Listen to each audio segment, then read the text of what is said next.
This call is now being recorded. This call is now taking notes.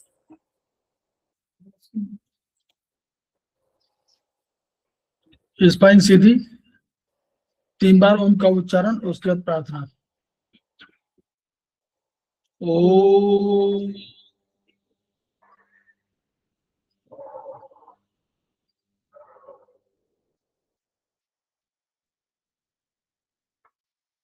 ओम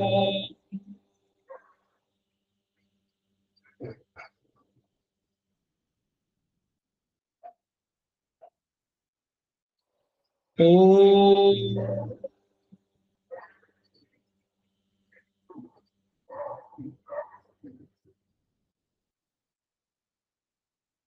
वह शक्ति हमें दो निधे कर्तव्य मार्ग पर डट जाए, पर सेवा पर उपकार में हम निज जीवन सफल बना जाए। वह शक्ति हमें दो दया निधे कर्तव्य मार्ग पर डट जाए। हम दीन दुखी निबलों विकलों के सेवक बन संताप हरे, जो है बिछड़े भूले भटके उनको तारे खुद तर जाए। वह शक्ति हमें दो दया निधे कर्तव्य मार्ग पर डट जाए। छल द्वेष दंभ पाखंड छूट अन्याय से निश दिन दूर रहे। जीवन हो शुद्ध सरल अपना शुचि प्रेम सुधा रस बरसाए। वह शक्ति हमें दो दया निधे कर्तव्य मार्ग पर डट जाए। निज आन मान मर्यादा का प्रभु ध्यान रहे, अभिमान रहे। जिस देव भूमि में जन्म लिया बलिदान उसी पर हो जाए। वह शक्ति हमें दो दया निधे कर्तव्य मार्ग पर डट जाए। पर सेवा पर उपकार में हम निज जीवन सफल बना जाए।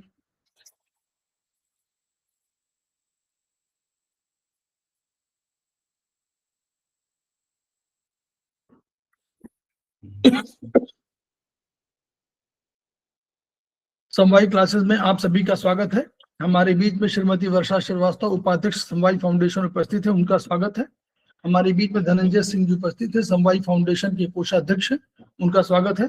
हमारे बीच में ये शरद उपस्थित है जो केरल से ज्वाइन करते हैं, वो हमारे समवाय फाउंडेशन के प्रमोटर हैं और आज की फैकल्टी भी है, पहले सत्र की फैकल्टी वही है, उनका स्वागत है। हमारे बीच में रेखा जी उपस्थित है, वो समवाय फाउंडेशन में सेमेस्टर 1 से में स्टूडेंट ग्रुप में जुड़ी हुई हैं, उनका स्वागत है। हम लोग उनका भी स्वागत कर रहे हैं जो अभी हम इस क्लास को ज्वाइन करेंगे, और उनका भी स्वागत है जो वीडियो के माध्यम से इसको देखेंगे और सुनेंगे। हमारे बीच में इस समय कमलेश कुमार तिवारी जी उपस्थित हो गए हैं जो हमारे समवाय फाउंडेशन के प्रमोटर हैं और हमारी बीएचपी के टीम के इंचार्ज हैं और हेड हैं, उनका स्वागत है। हम लोग समवाय फाउंडेशन के सदस्य हैं और हम लोग एक्यूप्रेशर शोध प्रशिक्षण एवं उपचार संस्थान प्रयागराज से संबद्ध हैं।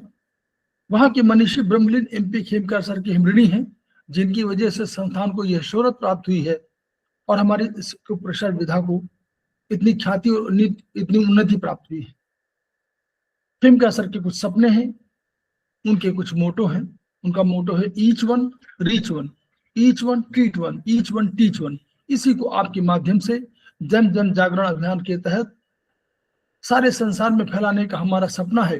और हमें विश्वास है कि विधा जो अपेक्षाकृत कम खर्चीली है, उसका लाभ केवल आपको ही नहीं मिलेगा, आपके घर परिवार, पास पड़ोस, इष्ट मित्र, बंधु बांधवों को ही नहीं मिलेगा, वरन समस्त पीड़ित मानवता को मिलेगा। इसी विचार के साथ हम लोग आज की क्लास की शुरुआत करने जा रहे हैं। हम लोग सेमेस्टर 1 के कोर्स पर हैं इस समय, और हमारा ये दूसरे दिन की क्लास है। तो आज हम लोग चर्चा करने जा रहे हैं बीएचपी में, पहला सत्र में जो बीएचपी है, मानव शरीर विज्ञान एक किताब है, उस पर हम लोग चर्चा करेंगे आज सेल और सेल के स्ट्रक्चर पर। तो मैं पुनः ये शरद जी का स्वागत करता हूं और उनको ये क्लास हैंड ओवर कर रहा हूं सेल के लिए। सभी को गुड इवनिंग। आज जो हम पढ़ने जा रहे हैं सेल और टिश्यू के रिलेटेड है। तो सबसे पहला है, सबसे बेसिक है, क्योंकि जो हमारी जो बॉडी है वो बनी है, जैसे हमारी बुक में जैसा लिखा हुआ है कि हमारी जो बॉडी है वो 100 ट्रिलियंस ऑफ सेल्स से बनी हुई है। और जो ये सेल्स होते हैं, जो सेल होते हैं वो इंडिविजुअल लेवल पे कैपेबल हैं, मतलब कि फंक्शंस करने के, लाइक इरिटेबिलिटी हो गया, आपका कॉन्ट्रैक्शन हो गया, रेस्पिरेशन हो गया, nutrition, excretion, growth, metabolism and reproduction, ये इंडिपेंडेंटली कर सकते हैं। मतलब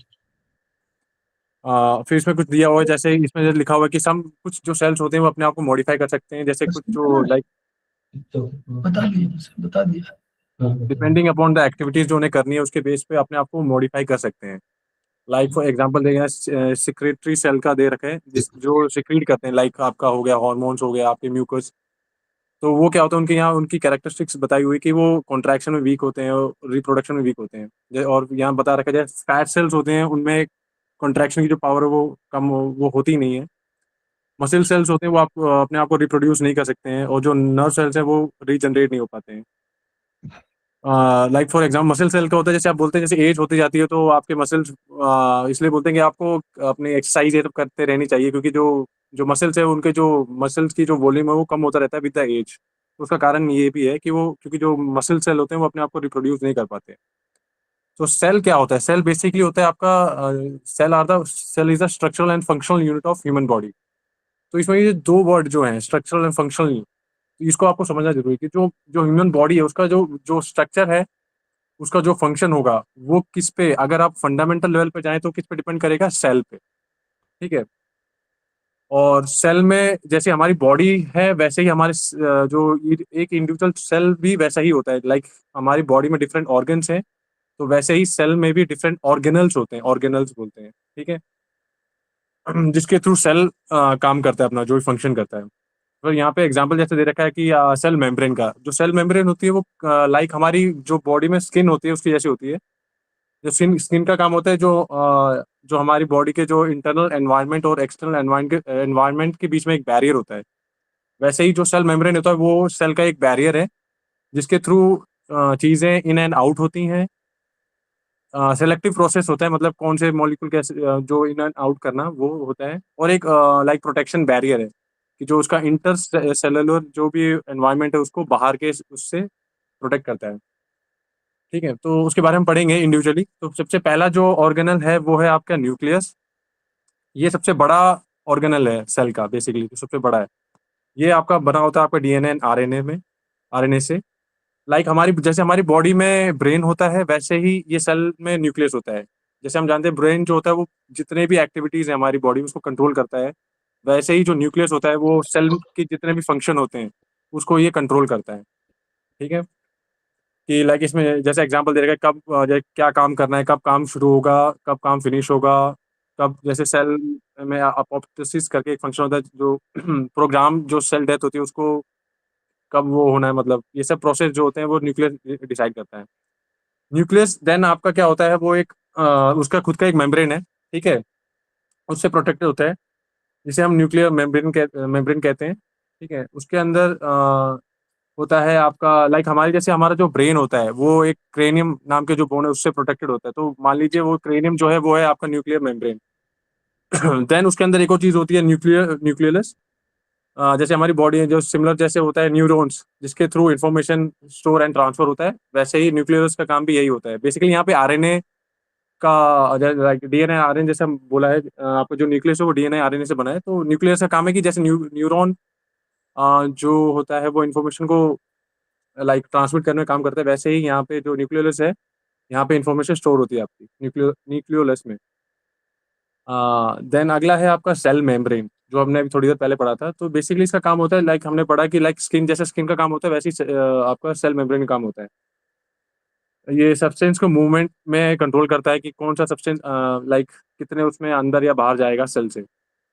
इसमें छोटे-छोटे रिसेप्टर भी लगे होते हैं सेल मेम्ब्रेन में, जिसके थ्रू क्या होता है जो आपके सेल है एक इंडु मीन्स आपस में वो कम्युनिकेट करते हैं। तो वो भी इसका एक इम्पोर्टेंट है, इसमें छोटे-छोटे रिसेप्टर्स लगे होते हैं आपके सेल मेम्ब्रेन में। देन है आपका लाइक मैं इसके बुक में जैसे दिया वैसे नहीं बता रहा हूँ, बट मैं इसके थ्रू बता रहा हूँ। देन है आपका साइटोप्लाज़्म। सर एक बार वो इमेज दिखा देंगे सर हाँ, साइटोप्लाज़्म? दिखा दे रहा हूँ।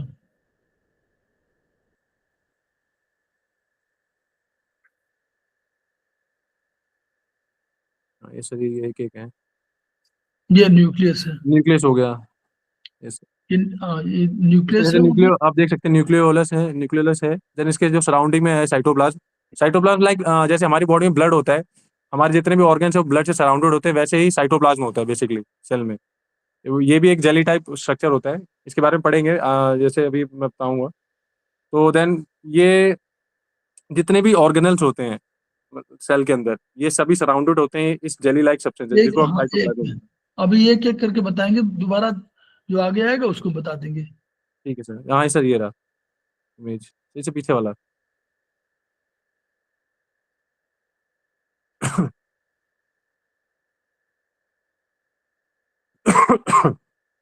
हेलो?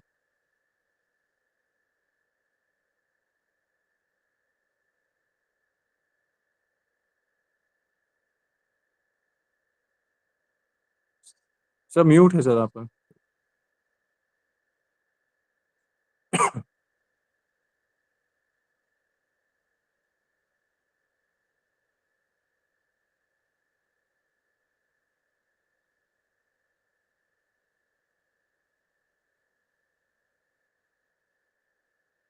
सर म्यूट है आपका। शरद, यस सर। ब्रेक है अभी। आवाज आ रही है? यस सर, आ रही है, आ रही है। हेलो शरद। यस सर, आ रही है सर। हम्म, सर आवाज़ आ रही है। आवाज़ आ रही है सर। शरद आवाज आ रही? हाँ, yes sir, yes sir. Like okay sir. तो साइटोप्लाज्म जैसे लाइक ब्लड क्या करता है, आपने जब आगे पढ़ेंगे ब्लड जैसा होता है न्यूट्रिएंट को ट्रांसफर करना from one part of the body to another part, same cytoplasm का यही काम होता है कि सेल के अंदर से न्यूट्रिएंट को इन एंड आउट करने में इसका काम होता है। ठीक है? और भी फंक्शन होते हैं बट बेसिकली ये मेन फंक्शन ये होता है उसका। देन है आपका माइटोकॉन्ड्रिया, जो सेल का पावर हाउस होता है। लाइक हमारी बॉडी जो बिना हार्ट के काम नहीं कर सकती है, वही सेम फंक्शन होता है यहाँ माइटोकॉन्ड्रिया का। जो जो ये अपना माइटोकॉन्ड्रिया होता है वो एक इम्पोर्टेंट केमिकल कंपाउंड बनाता है जिसको हम बोलते हैं एटीपी। सेल सेल बेसिकली क्या करता है, जो भी फंक्शन होता है, जितना भी बॉडी फंक्शन होता है उसमें एटीपी का मेन रोल है, क्योंकि जो एटीपी का यूज सेल करता है to store energy and to transfer the energy. मतलब एनर्जी को स्टोर करने में और जहाँ जरूरत है ट्रांसफर करने में, उसमें भी ये एटीपी को ये ट्रांसफर कर देती है। मतलब जहाँ सेल के जिस पार्ट को चाहिए एनर्जी, उसको उसके लिए वो एटीपी को ट्रांसफर कर देती है। तो बेसिकली एटीपी का काम है जहाँ पे ये स्टोर होता है और ट्रांसफर दोनों काम के लिए होता है, मतलब बेसिकली।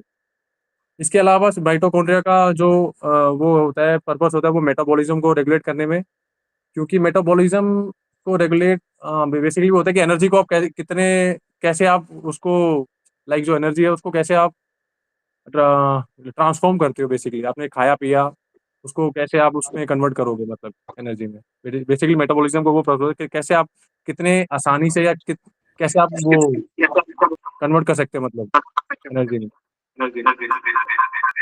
देन अगला है आपका एंडोप्लाज्मिक रेटिकुलम। सर ये इको हो रही है।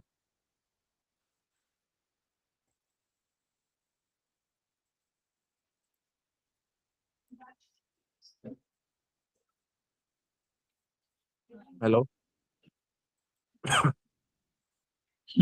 आगे शेयर हो रहा है। Yes yes. अगला है आपका एंडोप्लाज्मिक रेटिकुलम। ये सेल का ट्रांसपोर्ट सिस्टम होता है जिसके through proteins, lipids and other molecules को गोल्गी apparatus एंड सेल के अदर पार्ट्स तक पहुंचाया जाता है, मतलब जो भी आपके। ये तो माइटोकॉन्ड्रिया में हम जब दिखा देते हैं, यस माइटोकॉन्ड्रिया वाला इसमें दिखा देते हैं।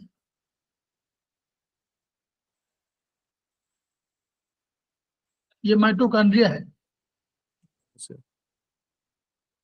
यहाँ ग्लूकोज बनता है थ्रू द प्रोसेस ऑफ ग्लाइकोसिस और एनर्जी रिलीज होती है। ये माइटोकॉन्ड्रिया है और उसी का Yes, फूड sir. और ऑक्सीजन मिलकर के एनर्जी और H2 ये कंसेप्ट है। ऐसा यानी ग्लूकोज जो है मतलब हाँ, ग्लूकोज और ऑक्सीजन मिलते हैं, Glucose, कंबशन होता है, वहाँ से एनर्जी। हाइड्रोलाइसिस होती है तो CO2 मिलता है, H2O और हमारी एनर्जी। एनर्जी।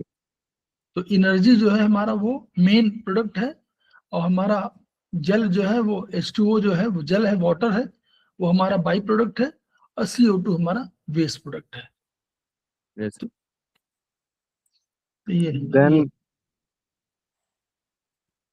देन है आपका एंडोप्लाज्मिक रेटिकुलम।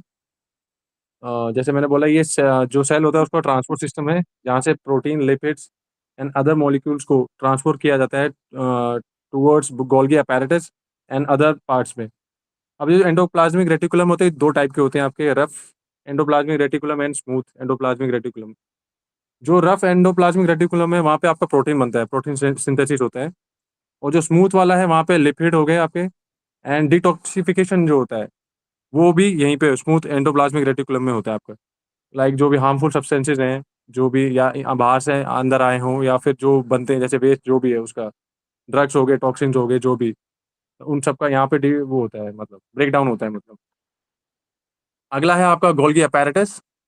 ठीक है, अब जो हमने जो प्रोटीन जो बना था वहाँ पे राइबोसोम जो एंडोप्लाज्मिक रेटिकुलम में, वो कहाँ पे स्टोर होता है आपका गोल्गी apparatus में। ठीक है, आपका प्रोटीन एंड लिपिड्स। फिर देन यहाँ से उसको सॉर्ट मॉडिफाई या सॉर्ट किया जाता है, मतलब रिक्वायरमेंट के हिसाब से जहाँ पे जरूरत है वहाँ पे यहाँ से फिर सेंड किया जाता है। बेसिकली एक स्टोर हाउस है ये, कि जहाँ पे आपके प्रोटीन और लिपिड्स को स्टोर किया जाता है for the time being. Then यहाँ से जब जरूरत पड़ती है सेल को, तो देन यहाँ से फिर उसको ट्रांसफर किया जाता है। ठीक है, अब यहाँ पे जैसे दे रखा है in the form of glucoprotein and lipoprotein. तो ग्लूकोप्रोटीन यहाँ पे जिसमें जो कार्बोहाइड्रेट या शुगर अटैच होता है प्रोटीन के साथ, उसको ग्लूकोप्रोटीन बोलते हैं। लिपोप्रोटीन में आपके दो टाइप्स होते हैं बेसिकली, कोलेस्ट्रॉल एंड ट्राइग्लिसराइड्स, जिसमें बहुत आपके प्रोटीन एंड फैट होते हैं। उसमें क्या होता है, प्रोटीन एंड शुगर, इसमें होता है प्रोटीन एंड फैट लिपोप्रोटीन में। ग्लूकोप्रोटीन में आपका शुगर एंड प्रोटीन के साथ अटैच होता है आपका शुगर। एंड देन आपका हो गया, देन गोल्गी apparatus हो गया है। देन है आपका लाइजोसोम। अब लाइजोसोम का काम, ये बहुत one of the important organelles हैं ये सेल के। यहाँ भी बेसिकली सेल का रिसाइकलिंग सेंटर होता है, digestive and recycling centre. Like कुछ भी, लाइक आपके जो भी वेस्ट मटेरियल है सेल में, जब जब ये प्रोसेस होता है आपका मेटाबॉलिज्म वाला प्रोसेस, में जो वेस्ट मटेरियल है उसको प्रोसेस करना, जो जैसे फॉरेन इन्वेडर्स जैसे जो बाहर से अंदर आए सेल में, लाइक आपके वायरस हो गए, बैक्टीरिया है, इनको डिस्ट्रॉय करना। तो ये सब पर्पज, ये सब काम होता है आपका लाइसोसोम्स का। और ये जो काम करता है वो ये करता है through the with the help of hydrolytic enzymes के थ्रू। तो ये बेसिकली जो सेल का क्लीनर है, मतलब साफ सफाई करने वाला जो ऑर्गेनल है आपका लाइसोसोम। तो ये था आपका सेल के बारे में। सेल के जो इंपॉर्टेंट जितने भी बुक में दे रखे हैं उतने, इससे ज़्यादा भी होते हैं ऑर्गेनल्स, बट जो बुक में दे रखे हैं इतने ही हैं। तो 5 ऑर्गेनल्स के बारे में बताया गया है, तो ये 5 हैं। इसके अलावा भी बहुत सारे होते हैं, लाइक हो गए आपके वैक्यूल्स होते हैं आपका, अ, उसके बारे में है नहीं, बट जितना ही 5 ऑर्गेनल्स के बारे में है, तो हम 5 ऑर्गेनल्स के बारे में हमने पढ़ा है इसके बारे में। देन आता है टिश्यू। अब टिश्यू क्या होता है? टिश्यू जैसे कि हमारी जो बॉडी बेसिकली क्या होता है, सेल्स। देन सेल से बनते हैं आपके टिश्यूज। टिश्यू से जब आपके बनते हैं ऑर्गन्स, एंड ऑर्गन्स, बहुत सारे ऑर्गन्स आपस में मिलकर ऑर्गन सिस्टम बनाते हैं जिनके थ्रू आपकी बॉडी चलती है बेसिकली। तो अभी हम सबसे बेसिक लेवल पे पढ़ रहे हैं सेल से। अब आप उससे थोड़ा ऊपर आते हैं टिश्यू लेवल पे। तो टिश्यू क्या होता है? Basically tissue is a group of cells, मतलब with the same structure which perform some function as known as tissue, मतलब कि एक सिमिलर टाइप के टिश्यू सेल्स मिलके क्या बनाते हैं? एक सिमिलर टाइप के टिश्यूज बनाते हैं। तो ह्यूमन बॉडी में 5 टाइप के टिश्यूज पाए जाते हैं। पहला है आपका एपिथेलियल, देन है आपका कनेक्टिव टिश्यू, देन है आपका मस्कुलर टिश्यू, चौथा है आपका नर्वस एंड पांचवा आपका फ्लूइड टिश्यू। तो पहला है, तो इसमें मेन चीज बात याद रखने की है कि सिमिलर टाइप के सेल्स मिलके बनाते हैं, मतलब सिमिलर टाइप के, डिफरेंट टाइप के नहीं, सिमिलर टाइप के सेल्स मिलके एक सिमिलर पर्टिकुलर टाइप के टिश्यूज बनाते हैं। पहला है आपका एपिथेलियल टिश्यू। ये जो भी आपकी जो भी ऑर्गन्स की जो लाइनिंग होती है, जो भी उनके जो उस पे ये पाए जाते हैं एपिथेलियल टिश्यू, चाहे वो इनर हो या आउटर सरफेस हो उस पे। इनका मेन काम जो होता है वो है इनका एब्जॉर्प्शन करना, सिक्रीट करना एंड एक्सक्रीट करना। प्रोटेक्शन करना भी होता है। ये यहाँ पे सिर्फ तीन तीन फंक्शन लिखे हुए हैं, एब्जॉर्प्शन, सिक्रीशन, एक्सक्रीशन। चौथा फंक्शन भी होता है आपका प्रोटेक्शन भी करना। तो वो होता है एपिथेलियल टिश्यूज। सेकंड है आपका कनेक्टिव टिश्यू। बेसिकली ये होते हैं दो सेल्स के बीच में एज अ ब्रिज काम करते हैं, लाइक कनेक्ट करना, नाम से ही पता चलता है आपको कनेक्टिव, तो कनेक्ट करने के काम आते हैं। तो पहला है आपका एरियोलर कनेक्टिव टिश्यू। तो यहाँ पे जो स्पेलिंग है उसको थोड़ा आपको चेंज करना है, एरियोलर है AREOLAR, एरियोलर कनेक्टिव टिश्यू। ये एज अ पैकिंग, ये basically as a packing material जैसे काम करते हैं, मतलब ऑर्गन को स्ट्रॉन्ग बनाने के लिए। जैसे आपके जो मसल टिश्यू हो गए, नर्व टिश्यू हो गए, लिगामेंट्स एंड वॉल्स हो गए, ये बेसिकली आपके एरियोलर कनेक्टिव टिश्यू के एग्जांपल्स हैं। तो इनका काम होता है बेसिकली लाइक ऑर्गन को स्ट्रॉन्ग करना, मतलब लाइक ये बिल्कुल क्लोजली पैक्ड होते हैं, इनका जो स्ट्रक्चर होता है बेसिक। सेकेंड है आपका इलास्टिक एरियोलर टिश्यू। इलास्टिक जैसे आपको नाम से पता चल जाएगा, तो ये क्या है, ऑर्गन को एक्सपैंड करने में हेल्प करते हैं। इलास्टिक आर्टरीज होगी, जहाँ भी लाइक जहाँ पे आपको जरूरत है मतलब मूवमेंट की, वहाँ पे वो बनते हैं आपके इलास्टिक एरियोलर टिश्यू से। तीसरा है आपका फैटी कनेक्टिव टिश्यू। जहाँ ये टिश्यू जहाँ पे आपके जो भी फैट स्टोर होते हैं, बेसिकली जहाँ पाए जाते हैं स्किन के नीचे लार्ज क्वांटिटी में, in present omentum. Omentum basically होता है आपका, I think sir, abdominal area को ओमेंटम बोलते हैं हाँ, उस पे सर। कवरिंग पूरा। जी सर। जहाँ पे अब जैसे आप जानते हैं कि सबसे ज्यादा जो आपका फैट जो होता है वो स्टोर हो सकता है आपके एब्डोमेन में, कितना भी हो सकता है, मतलब इसका कोई लिमिट नहीं है। एंड ये हो गया आपका फैटी कनेक्टिव टिश्यू। चौथा है आपका लिम्फॉइड कनेक्टिव टिश्यूज। जहाँ पे ये वहाँ पाए जाते हैं जहाँ जिन ऑर्गन्स को जर्म से खतरा है ज्यादा, मतलब जहाँ, ठीक है, like for digestive system, respiratory system, इन जगहों पे पाए जाते हैं ये वाले कनेक्टिव टिश्यू, लिम्फॉइड। पांचवा है आपका cartilage and bone connective tissues. ये जो टिश्यू होते हैं वो रिच होते हैं कोलेजन फाइबर से। लाइक अदर अगर आप बाकी टिश्यूज से कंपेयर करते हैं, इन टिश्यूज में कोलेजन फाइबर ज़्यादा होता है, मतलब ठीक है। उसका पर्पज है to provide the higher tensile strength to these tissues. तीसरा टाइप का जो टिश्यू है आपका मस्कुलर टिश्यू। जैसे हम जानते हैं, आप जो मसल जो होता है कॉन्ट्रैक्ट और कॉन्ट्रैक्शन और एक्सपेंशन होता है, तो उसमें वहाँ पे ये टिश्यूज काम हेल्प करते हैं मूवमेंट में, कॉन्ट्रैक्ट करना एंड एक्सपैंड करने के। तो उसका पहला है आपका वॉलंटरी मसल्स, या आप आगे पढ़ेंगे टाइप्स ऑफ मसल्स में। तो वॉलंटरी होता है बेसिकली जो आप जो कंट्रोल कर सकते हो, और इनवॉलंटरी होता है जो मतलब आप कंट्रोल नहीं कर सकते हो आप। तो उसका एग्जांपल, वॉलंटरी मसल्स का एग्जांपल है जो भी टिश्यू जो लाइक आपके बोन्स एंड जॉइंट के मूवमेंट में हेल्प करते हैं, वो स्केलेटल या वॉलंटरी मसल्स। दूसरा आपका स्मूथ और इनवॉलंटरी मसल्स, बेसिकली हार्ट के मसल्स, वो इनवॉलंटरी, तो उसके लिए यहाँ सेपरेट करके दे रखा है। बेसिकली वो भी इसका एग्जांपल है, कार्डियक मसल्स जो होते हैं वो इनवॉलंटरी मसल के एग्जांपल ही है।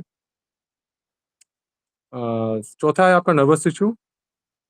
ये जो टिश्यूज होते हैं वो फोस्फोलिपिड से बने होते हैं, जो सिर्फ ग्लूकोज के थ्रू ही, मतलब उनको जो एनर्जी जो है उनको ग्लूकोज, इनको रीजेन्युइनेट नहीं किया जा सकता है, and they are capable of conducting impulse.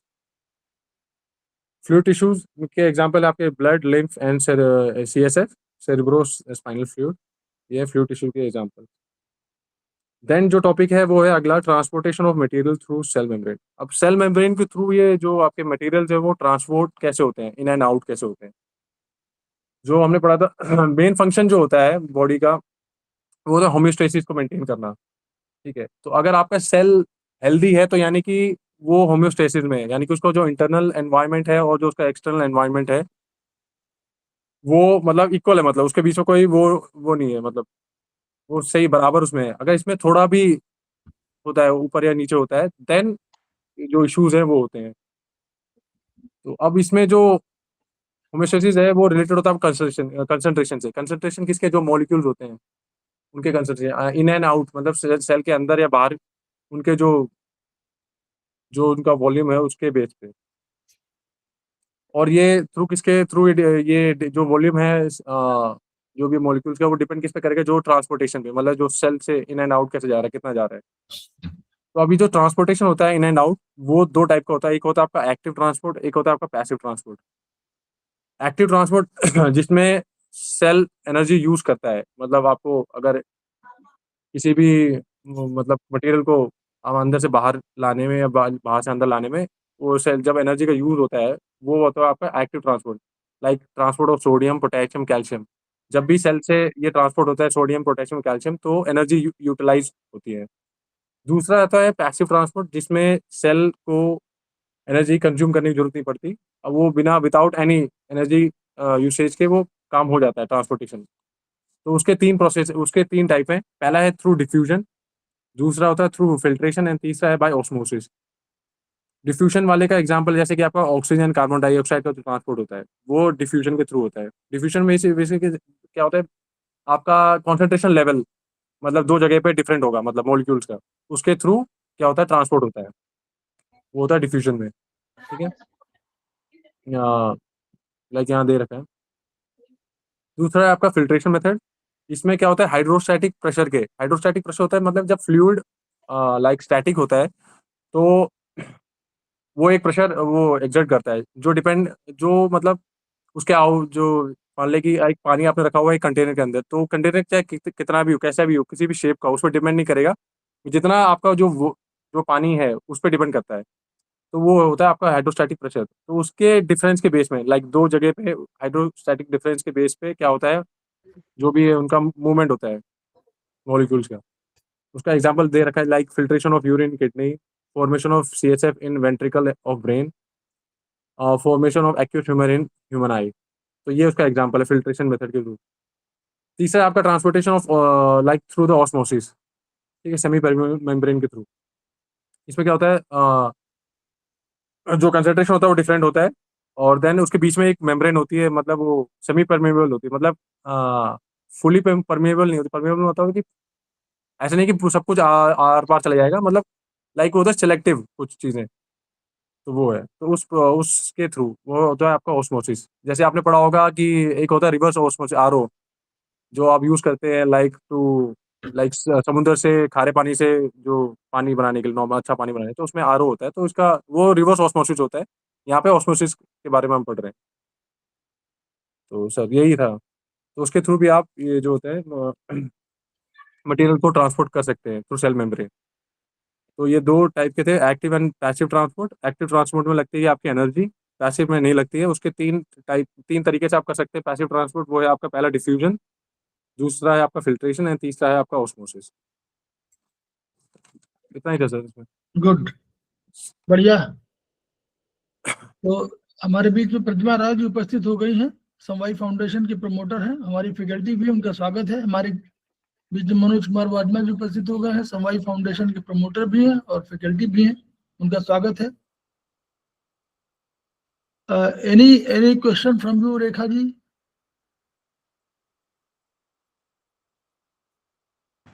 No, sir, I'm fine. Understood. तो ये हमारा जो ये चैप्टर है, ये वर्चुअली सेकंड चैप्टर है उस बुक का, और उस बुक में ये हमारा सेल के बारे में, स्ट्रक्चर के बारे में बता रहा है। और नॉर्मली इसके सेलियंट फीचर्स में यही सब है कि जो मेन डिफेंस हमारा सेल में जो है, पहली बात जो शरद जी ने बताया कि हमारा स्ट्रक्चर और फंक्शन यूनिट है सेल। तो जैसे हम बॉडी को कल्पना करते हैं, उसको एक छोटे से उसकी कल्पना कर लीजिए कि उस सेल में वही सब सारी चीजें हैं जो हम चीजें करते हैं। अब उसमें उन सब चीजों की जरूरत पड़ती है जो बॉडी, जो शरीर करता है, जो हमारा, जैसे अपने समाज से जोड़िएगा अपने को, तो इसमें जो चीज लिखी हुई है, ऑर्गेनाइजेशन, हम जब भी रहते हैं तो हम कोशिश करते हैं कि एक ऑर्गेनाइजेशन बनाए, तो उस ऑर्गेनाइजेशन में 10 लोग, 15 लोग, 20 लोग जुड़ते हैं, जिसको हम लोग बाद में सोसाइटी कह देते हैं। फिर उस सोसाइटी में भी कोई ऐसा हो जाता है, किसी को बना देते हैं अध्यक्ष, किसी को बना देते हैं उपाध्यक्ष। तो ये जो फंक्शन है ऑर्गेनाइजेशन की कंसेप्ट है कि एक कोई ऑर्गेनाइजेशन हुआ, कोई जो एक काम करने के लिए कहेगा कि भाई ये काम करिए। तो यहाँ सेल न्यूक्लियस, जो ऑर्गेनाइजेशन का न्यूक्लियस सबसे बड़ा सेंटर है, सबसे बड़ा उसका ऑर्गेनेल है, सबसे बड़ा मालिक है, सबसे बड़ा उसको प्राण कह सकते हैं। जैसे हमारे ब्रेन में है, वैसे बताया था शरद जी ने कि जैसे ब्रेन है वैसे ये फंक्शन करता है। उसकी बात सब लोग मानते हैं। अगर उसकी बात न माने तो फिर ऑर्गेनाइजेशन वाला एलिमेंट खत्म हो जाएगा। अगर सब अपनी मनमानी करने लगे तो there is no organisation at all. तो कहते नहीं कि हम ऑर्गेनाइज सोसाइटी हैं, हम ऑर्गेनाइज्ड हैं। तो ऑर्गेनाइज्ड का यही अर्थ है। दूसरा अर्थ है इसमें इरिटेबिलिटी। अगर कोई रिएक्शन, कोई आप बात कोई कह रहा है तो आपको उसका रिएक्शन भी देना चाहिए। आप पॉजिटिव दे, निगेटिव दे, अलग पॉइंट है, लेकिन there should be a reaction. आप किसी भी जीव को टच करेंगे तो कोई रिएक्ट करेगा, वो फैलेगा, मारेगा आपको, टुकड़ेगा, कुछ भी करेगा, मतलब रिएक्शन देगा। तो वो इरिटेबिलिटी का कंसेप्ट है। संकुचन, कॉन्ट्रैक्ट करेगा तो संकुचन है। श्वसन, कोई भी चीज है तो उसको ऑक्सीजन चाहिए, कहीं ना कहीं से कुछ ऑक्सीजन के रूप में कुछ चाहिए, तो जल चाहिए, ऑक्सीजन चाहिए। इन सब के माध्यम से वो अपना रेस्पिरेशन पूरा करेगा, क्योंकि उसको अल्टीमेटली हमको सबको ऊर्जा बनानी है। तो उसके लिए हमको इनहेलेट करना पड़ेगा और एक्सहेल करना पड़ेगा। तो इनहेलेशन, एक्सहेलेशन के लिए हमारा वो श्वसन। पोषण, न्यूट्रिशन, अगर हमको न्यूट्रिशन न मिले तो हमारा जीवन नहीं चलेगा। तो वैसे ही उस सेल को भी अगर न्यूट्रिशन नहीं मिलता है तो उसका जीवन नहीं चलेगा, वो भी डेडसम हो जाएगा।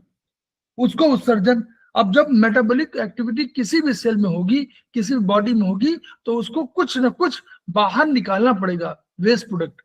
तो सेल भी बाहर अपना निकालता है जो वेस्ट प्रोडक्ट है। उन्हें जो उनके दीवार जो बताया कि डायमीटर्स के छोटे छोटे डायमीटर्स के छेद होते हैं, उन छेदों से वो इन एंड आउट करता है। हाँ, सेलेक्टिव करता है, बताया कि सेलेक्टिव करता है। शरद जी ने बताया कि सेलेक्टिव करता है, यानी हर ऐसा नहीं कि हर दरवाजे से आप जा सकते हो। जैसे आप कहीं जाइए तो कहेंगे कि संसद भवन में हमारा ये गेट खुला हुआ है, ये गेट बंद है। किसी जगह जाइए तो गेट नंबर 4 खुला हुआ है। किसी सोसाइटी में जाइए तो कहें रात में गेट नंबर 2 और 3 बंद हो जाएंगे, 4 केवल खुला रहेगा। तो ये जो कंसेप्ट है वो वहीं से लिया गया है। तो ये सेलेक्टिव परमिबिलिटी है, सबको नहीं जाने की है, और ना सब जगह कोई जा सकता है। कोई वहां कह देते हैं कि कोई हमारे सोडियम के लिए है, कोई सोडियम पंप है, उनको पंप या इन सब की बात कह दी जाती है। अल्टीमेटली वो उनका आशय यही है कि वो सिलेक्टिव परमिबिलिटी है कि आप जाइए, बाहर निकलिए। फिर वृद्धि, ग्रोथ हमारा फंडामेंटल वो है। अगर कोई ग्रोथ नहीं हो रही है शरीर की, या किसी सेल की ग्रोथ नहीं हो रही है, सेल आगे बढ़ नहीं रहे हैं, सेल और मल्टीप्लाई नहीं हो रहे हैं, तो ये हमारे समाज का जैसे लिया गया वही वहां से भी हुआ है। सोसाइटी में भी होता है, हमको वृद्धि चाहिए, एक व्यक्ति में भी वृद्धि चाहिए और संख्या में वृद्धि चाहिए, दोनों। तो मल्टीप्लीकेशन भी चाहिए और अपने शरीर का भी ग्रोथ चाहिए। और मेटाबॉलिज्म, हम जब खाएंगे पिएंगे तो कोई केमिकल रिएक्शन होगा, तो वो मेटाबॉलिज्म होगा। तो इन, और अंत में प्रजनन, रिप्रोडक्शन। हम अपनी तरह चाहते हैं कि अपनी तरह की, अपना जीव अपनी जाति का, अपनी तरह का कोई ना कोई एक प्रोडक्ट छोड़ना चाहता है संसार में, ताकि जब वो न रहे तो वो एग्जिस्ट करे। तो ये जो उसके कंसेप्ट, सारे कंसेप्ट वही हैं जो हमारे पास नहीं होते हैं। बस 2-4 चीजें ध्यान देने की आवश्यकता है कि हमारे मसल सेल में रिप्रोडक्शन नहीं है, यानी जो एक बार बन गई वही ग्रोथ करेंगी, उन्हीं का होगा, लेकिन रिप्रोडक्शन नहीं होगा।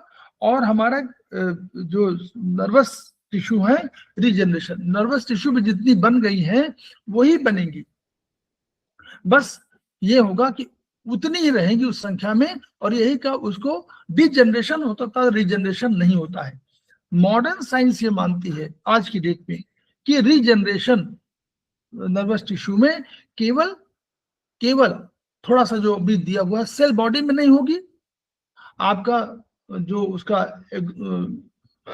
डेंड्राइट्स में नहीं होगी, केवल एक्सॉन में माइलिन शीथ वगैरह में जहां डिजेनरेशन हो गया है वहां रीजनरेशन पॉसिबल है up to a certain limit. तो ये मॉडर्न साइंस मानती है। तो ये उनका उसका है। फिर ये जो सारे डिफेंस के हमारे पास सेंटर हैं, हमने तमाम सेंटर बनाए हैं कि डिफेंस के हमारे कौन कौन सेंटर हैं। भाई हमने कहा कि कोई भी, जैसे खाना हम बनाते हैं, घर में रहेंगे तो खाना बनाएंगे, तो खाना बनाने के लिए माइटोकॉन्ड्रिया हो गई, वो क्या कर रही है, वो खाना बना के ग्लूकोलाइसिस करके सिस्टम में और बनाती एनर्जी जिसको हमको यूज करना है, तो उसने एनर्जी बना दिया। दूसरा हम लोगों ने कहा कि वो डिफेंस का चाहिए, तो डिफेंस के लिए हमारे लाइजोसोम बता दिया कि लाइजोसोम हमारे पास है, तो कोई आदमी आक्रमण करेगा तो उसको मार देंगे। फिर तीसरा उन्होंने कहा कि भाई हमने कहा कि प्रोटीन, कार्बो, आगे पढ़ेंगे, प्रोटीन और कार्बोहाइड्रेट और फैट हमारे लिए आवश्यक है, तो वो सब बनाने के लिए एंडोप्लाज्मिक रेटिकुलम में उन्होंने स्ट्रक्चर राइबोसोम जोड़ दिया कि इनमें आपका होगा। फिर कहीं जैसे आप रसोई घर के बाद एक कहते हैं कि हमारा गोदाम होना, वो छोटा सा स्टोरेज होना चाहिए, तो स्टोरेज के लिए उन्होंने गोल्जी एपरेटस बना दिया, वो आप वहां पर रख लीजिए कि जब कभी आवश्यकता होगी तो उसे निकाल के दे देंगे। फिर एक मालिक रख दिया, कहा कि भाई सब घर का मालिक मुखिया एक होगा, किसी संगठन का एक मुखिया जरूर होगा, उसको हम लोगों ने कह दिया कि सबसे बड़ा वो है हमारा न्यूक्लियस। इस तरह हम लोगों ने एक संगठन बनाया। फिर जब संगठन बना लिया तो हमने देखा कि ऐसा है कि सारे सेल एक तरह काम नहीं करते हैं, तो हम लोगों ने कहा कि ठीक चलिए, अब वो सारे सेल ने सोचा कि भाई ये तो बहुत गलत बात है कि अगर घर में परिवार में 4 लोग हैं तो चारों लोग को सवेरे आज कोई सब्जी लेने जा रहा है तो दोबारा फिर थोड़ी देर बाद कोई या टमाटर लेने चला गया, फिर कोई दूसरी सब्जी लेने चला गया, ऐसे नहीं चलेगा। तो उन्होंने कहा एक संगठन ऐसा बनाइए, ऑर्गेनाइजेशन, जिसमें हम थके भी नहीं और अधिक एक्सपर्टाइज कर लें और अधिक दिन तक जीवित रहें, थके नहीं, एक्सपर्टाइज हो और हम अधिक दिनों तक जीवित रहें, लॉन्गेविटी ऑफ लाइफ बढ़े। तो उस संगठन में उन्होंने कई सेल ने मिल करके एक अपना टिश्यू बनाया, it is said to be tissue. अब टिश्यू काम क्या था, सारे सेल मिल गए और उनका एक तरह का फंक्शन करेंगे, उनका हम रेस्पिरेशन में जुड़े रहेंगे। हम जो ये ऑक्सीजन लेने का और निकालने का है, इसके लिए हमको जोड़ दीजिए तो भी करेंगे। उसको कहा कि हम लंग्स से जुड़ जाते हैं, उस सिस्टम, लंग्स वाले सिस्टम में वो जुड़ गए। किसी ने कहा भाई ठीक है, हम कॉन्ट्रैक्शन एक्सपेंशन वाले में जो ब्लड सर्कुलेशन है इसमें जुड़े रहेंगे, तो उस सिस्टम से वो जुड़ गए। तो इस तरह इन लोगों ने क्या किया, एक ऐसा संगठन बनाया, डिवीजन ऑफ लेबर की डिमांड थी। जैसे हम लोग, जैसे सोसाइटी डेवलप करती जाती है तो हम कहते हैं division of labour should be there. हम कहते हैं कि नहीं, सारा काम हमें नहीं करेंगे, हम सब कामों को बांट दीजिए, कोई घर का काम करेगा, कोई बाहर का काम करेगा, कोई बैंक का ट्रांजैक्शन देखेगा, कोई जो है कहीं उगाही करनी है तो वहां जाएगा। तो ये सब कामों के लिए there was a concept of tissues, तो टिश्यू बन गए, सबने अलग अलग काम कर लिया। कोई कह रहा है कि हम ये करेंगे, नर्वस टिश्यू ने कहा कि हम हमारा जो काम है वो इम्पल्स जनरेशन का हो रहेगा, वो रहेगा। हार्ट वाली मसल्स ने कहा कि भाई ठीक है, हम एक्सपेंशन करेंगे, पूरा सर्कुलेट करेंगे पूरी बॉडी में, ये हमारा काम है। ऐसे हो गया। और नर्वस टिश्यू का इसमें लिखा हुआ है कि उसका भोजन मात्र ग्लूकोज है। बस यही ध्यान देने की आवश्यकता है, जितने लोग हैं सब लोग ध्यान दें, जब कभी कोई भी ब्रेन का वर्क हो तो उसमें आपको हमेशा और थकान महसूस हो तो शरीर से नहीं थक रहा है, वो ब्रेन की वजह से थक रहा है, तो then you have to supply glucose. बस ये ध्यान देने की आवश्यकता है। कोई व्यक्ति थक के आया हुआ है, फिजिकल वर्क करके आया हुआ है, उसको प्रोटीन की जरूरत है, उसका प्रोटीन खर्च हुआ है, क्योंकि बिल्डिंग मटेरियल है, ईट गारा वाला उसी में है, तो वो बिल्डिंग मटेरियल खर्च कर रहा है उसको। लेकिन जो व्यक्ति ब्रेन से केवल काम कर रहा है और ब्रेन का ब्रेन का केवल भोजन, नर्वस टिश्यू का भोजन मात्र ग्लूकोज है, और उसको सब इम्पल्सेस जनरेट करनी है। तो वो थका हुआ है, जैसे बच्चे पढ़ते रहते हैं, पढ़ाई के दिनों में होता है कि पढ़ते रहते हैं, तो हम उनको दूध देना चाहते हैं, सब ठीक है, दीजिए, दूध दीजिए, लेकिन ग्लूकोज जरूर दीजिए। दूध देना अलग चीज हो गई, क्योंकि उसमें उसका उसका फिजिकल कहीं कुछ काम नहीं हुआ, उसने बहुत फिजिकली कुछ नहीं किया, तो फिजिकली उसमें सारे टिश्यूज वैसे ही है, लेकिन उसके एक टिश्यू का लॉस हो रहा है, वो है ग्लूकोज का, जो टिश्यू नहीं, ग्लूकोज का लॉस हो रहा है। तो ग्लूकोज को दीजिए ताकि ब्रेन उसका जो थका हुआ है वो एनर्जेटिक हो जाए। हम लोग चाय पीते हैं, चाय में क्या है, जब हम चीनी मिला देते हैं या कुछ इस तरह पिला देते हैं, तो हमको उसमें कुछ वो भी है, विटामिन भी है, वो भी अलग है, विटामिन पी है और कौन है, वो उनकी वजह से भी। और इस ग्लूकोज जो चीनी, गुड़ चीनी जो यूज करते हैं, इसकी वजह से हमारे ब्रेन सक्रिय हो जाता है। तो इसलिए ये थोड़ा सा ध्यान देना पड़ेगा।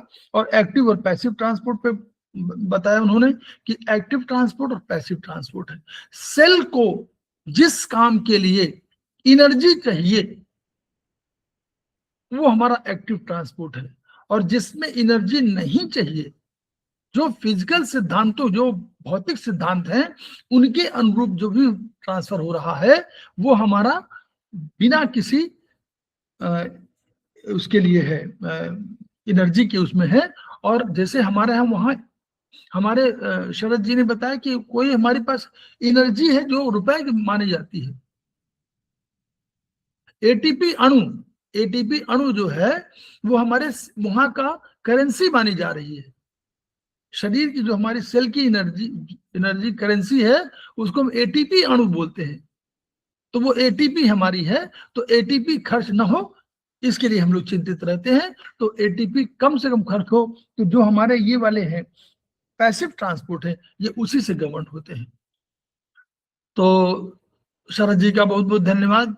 और आप लोगों का वो हुआ, हम लोग खेमका सर की ऊर्जा को लेके चल रहे हैं, उनकी ऊर्जा ग्रहण करते हैं, और जितनी ऊर्जा जिसके पास होती है सब अपने को किसी न किसी रूप में ट्रांसफर करना चाहते हैं, और ट्रांसफर करेंगे तो वो और ऊर्जा मिलेगी, और दूसरे को ज्ञान होगा, ज्ञान दूसरा को ट्रांसफर होगा, कहीं और जाएगा, सोसाइटी में जाएगा, और तभी खेमका सर का सपना पूरा होगा। Each one reach one, each one treat one, each one teach one. इन्हीं शब्दों के साथ 2 मिनट का हम लोग ब्रेक लेते हैं, फिर हम लोग अगले चैप्टर में आते हैं। धन्यवाद। Thank you.